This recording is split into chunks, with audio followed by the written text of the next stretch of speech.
Hey, it's another edition of the Cary Coatney comic book notes diary slash show, whatever, number 24. I hope I got that one right. If not, I'll be walking around with egg in my face for the rest of the week till the next one comes around. All right, so it's 4:05. I'm going to start my Coatney cartoon cluster F and at 4:30, so might as well get this out of the way.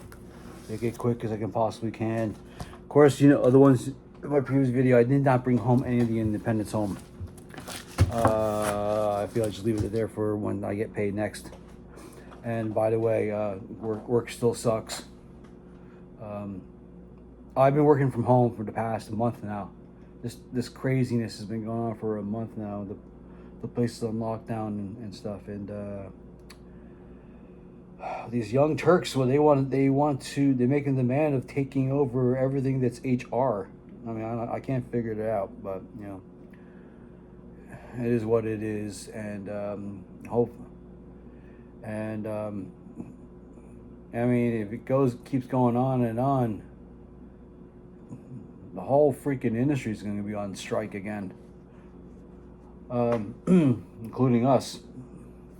So anyway, without further ado, like I said, left all my Independents at the shop, pick them up my next paycheck. And we got Doctor Strange number 4, the continuing adventures in Asgard.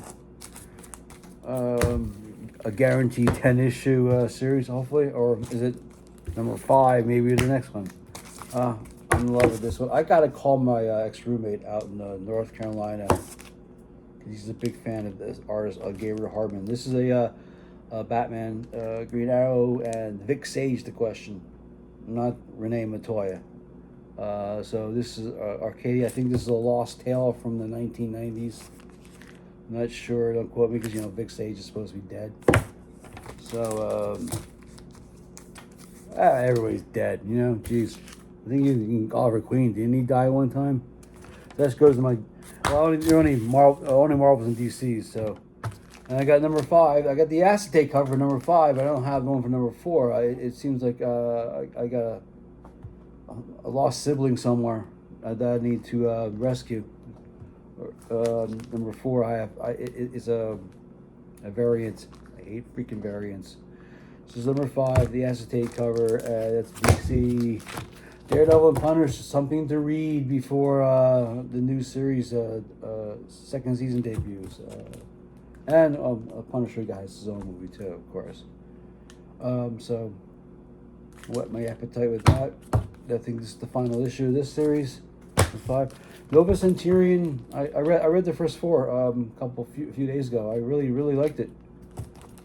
So I hope it goes beyond. I seen the last solicitation I saw was number 10. I hope that's not the final one. But I really liked it, and I want to read more. Hawk smashes everything. Number 4. Only one issue left to go to this. 1776. This is the J. Michael Straczynski series. It's a story related to the Iron Man, Doctor Doom craziness of Camelot that went on many years ago. It's interesting. It's an interesting premise. Ben Franklin, the Ascent, is Morgan Le Fay. Is trying to change the outcome of the Revolutionary War, so that the British win, and Ben Franklin gets a wind of it, and I don't know how he does it, but he manages astral travel to find Doctor Strange. Doctor Strange forms a team together comprising of Iron Man, Hulk, Peter Parker, and Clea. Now I don't know why those 2 covers of issue 1 and 2 were misleading, because they had both Invisible Woman and Cyclops on it, and they're not in the story at all.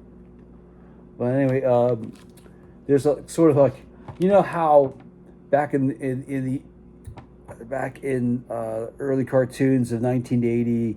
They have after they show you a He-Man or a Transformer cartoon, and some character from that series will go on and he'll give you a little history lesson and something like that. Michael Straczynski does that exactly same thing. He'll pause for a few seconds. Captain America will give a sermon, and he went on to a very interesting one about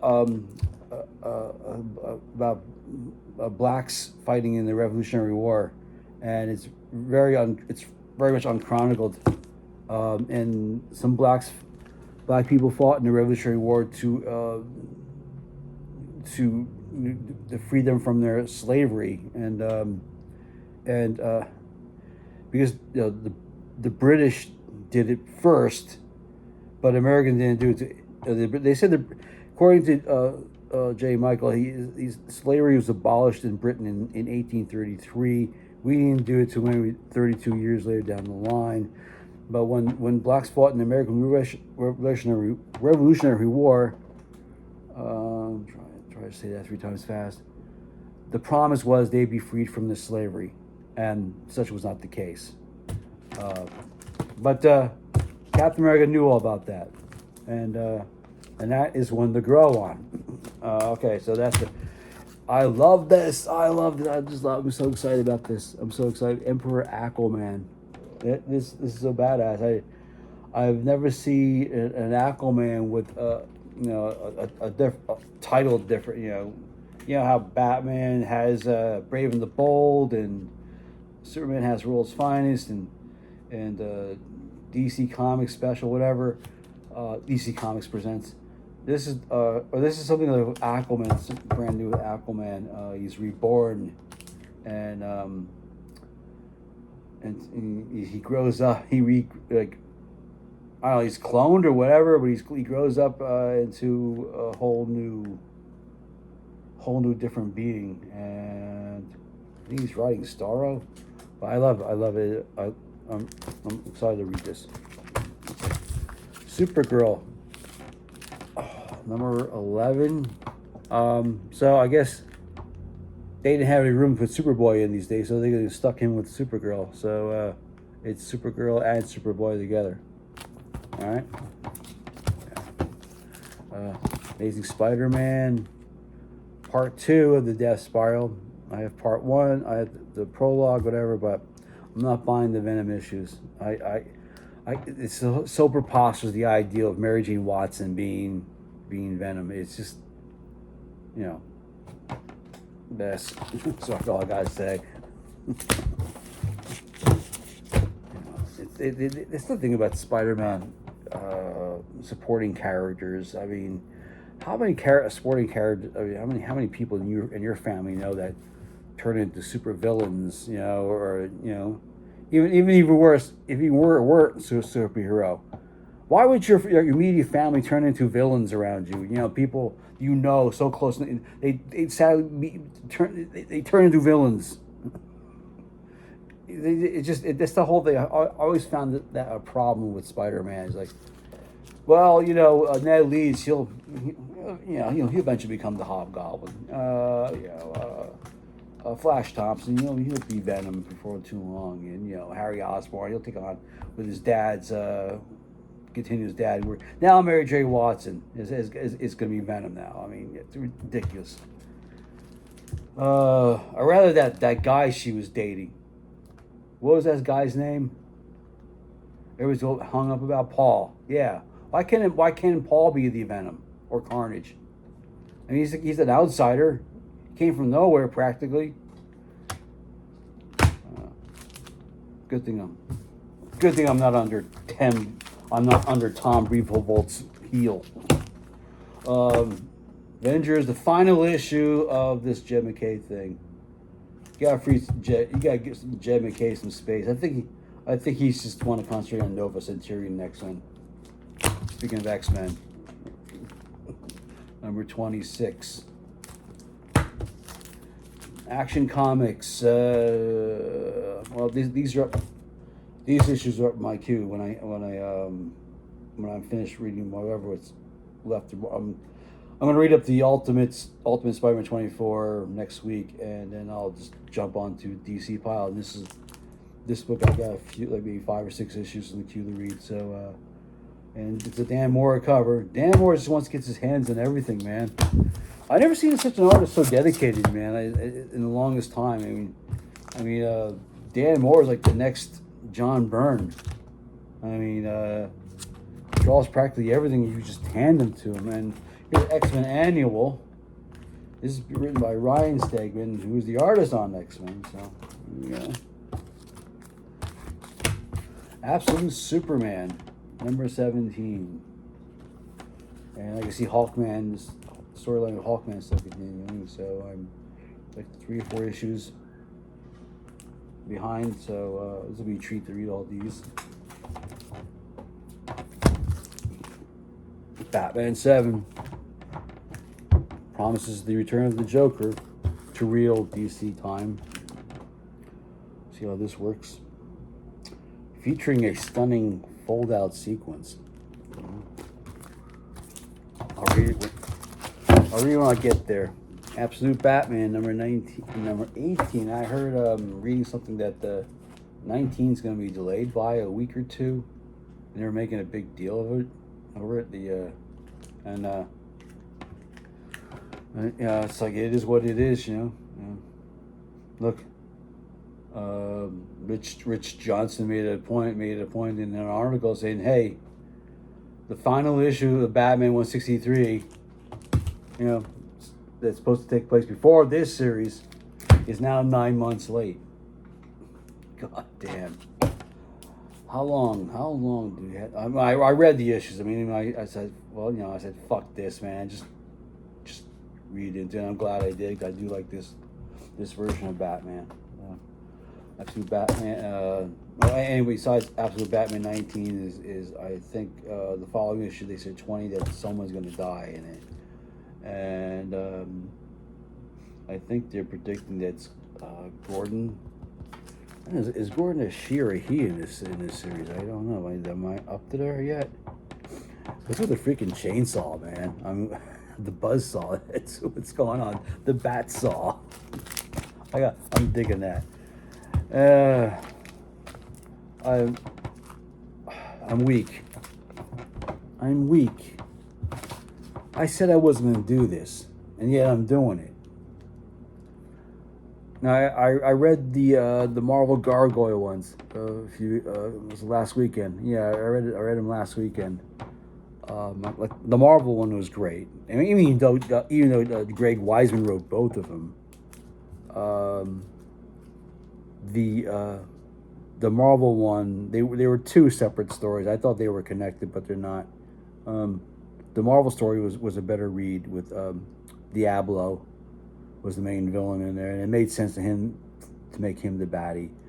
But the Dynamite one, the Dynamite version of it, I don't know. It didn't work for me.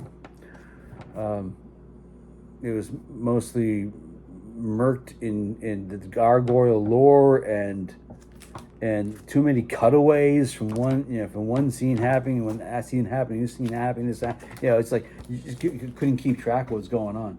But anyway, Fantastic Four versus Planet of the Apes versus Fantastic Four. I'm taking another gamble on this. I don't know why I'm doing this, but now the cover looks enticing now because it's the apes. Look, Dr. Zaius is the thing. Zira is the visible ape, whatever, visible girl ape. Urko is the Human Torch. And Cornelius is, of course, is Stretcho, Mr. Fantastic. So I thought that cover. I don't know if this is a variant cover, or there's some variant covers they're out there. This is a 5-issue series. They're parroting the posters from the original movies, which I think was pretty nifty. Like the second issue, there'll be a variant cover parroting the Beneath the Planet of the Apes movie poster. And last but not least, Imperial Gardens, the new series from Dan Abnett. I guess this instead of doing Guardians of the Galaxy for the 15th time, we're going to take a different approach on it. and continue where we left off with some series that was in the Imperium thing. But it's, as far as I see, is this Captain Marvel? I'm not sure. There's Darkhawk, Amadeus Cho, Cosmic Ghost Rider, and you got Nebula. And that sounds like an interesting matchup. So I'll be into that. And that's basically all I got. And I picked up the newsstand. Sucks I can't get a hold of magazine bags. Look at these. This cover got dinged on the way. I expected it would have been. And you guys, I got brought home with spine ticks. Because they're bending me because they didn't give me a bag for my comics, a big plastic bag for my comics, because we kind of outlaw that shit now in California. So I carried it in this bag, and it sort of, I guess, it sort of got dinged up. And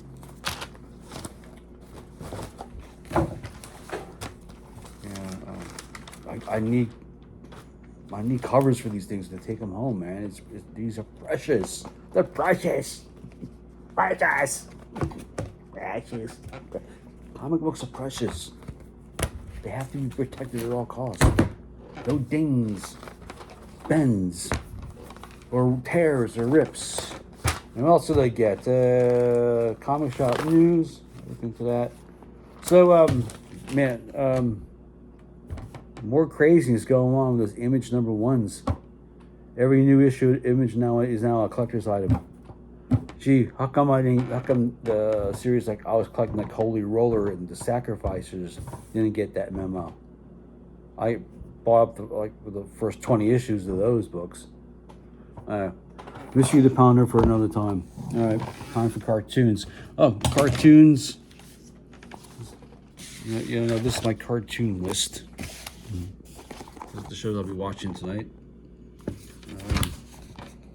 Teen Titans Go, Iron Man and his awesome friends, Spidey and his amazing friends, Universal Basic Guys, Family Guy, American Dad, Samuel, a little 5-minute short they have on Netflix. They're pretty funny. I think they were imported from France.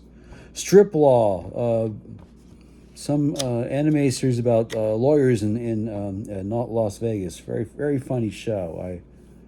I pair them up with Family Guy, American Dad. It's just that level of funniness. Love Through a Prism, an unusual series for me to watch. It's an anime and it's a love story. I don't know what's grabbing me about it, but it takes place in England. It's about this student imported from who's a foreign exchange student from Japan, and she learns to adjust to the English life out in London while she attends school. And I don't know. It's something is interesting about it. I don't know. It's like a lot of scenes take place in museums and balls and those are the higher echelon of group of people. I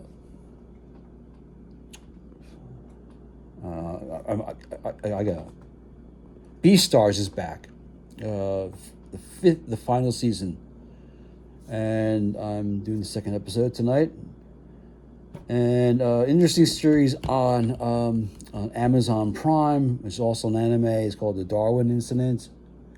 I think it's a very interesting series. It's very thought-provoking series about a hybrid human and chimpanzee is trying to not be recruited by some crazy animal liberation league, vegetarian league or something like that, and they're committing all terrorism in the name of veganism. Hopefully, a series called Rooster Fighter is going. Hopefully, it's on my HBO queue. It's another series based on a popular anime, and the only way I can describe it is Foghorn Leghorn doing kung fu. I mean, And it's on the other way to explain it, but I hope the first episode's up on HBO Max, and the next to last episode of Primal. I gotta watch that. DC High Volume Batman is a podcast series, and it's like those book and record sets from the 1970s. My buddy Elliot Magan wrote some of those, like the Peter Pan or Power records, and it's just like they put panels up from a comic book, and you got popular voice actors like Kevin Smith and Will Friedle reprising his role of Nightwing from Batman, The New Adventures. Wait till your father gets home. I had a blast. I was with some of my coworkers a couple weeks back, and we were working on a secret mission, and I just happened to brought up this series for some reason. Wait till your father gets home, and I was singing the tune. Wait till your father gets. Wait till your father gets. And the guy, I remember that tune. Holy cow! Wow! I used to watch that series all the time when I was a kid. Yeah. I told him that was the only television anime series that my mom used to watch with me, because she was a big fan of All in the Family, and it sort of resembled that. Frankenstein Jr. from the classic 60s. I'll be watching a little episode of that, and of course Super Friends, a segment from Super Friends. All new Super Friends Hour of an episode that originally aired on Thanksgiving night, 1977. All right. That's all I got. Good night. Have a happy weekend.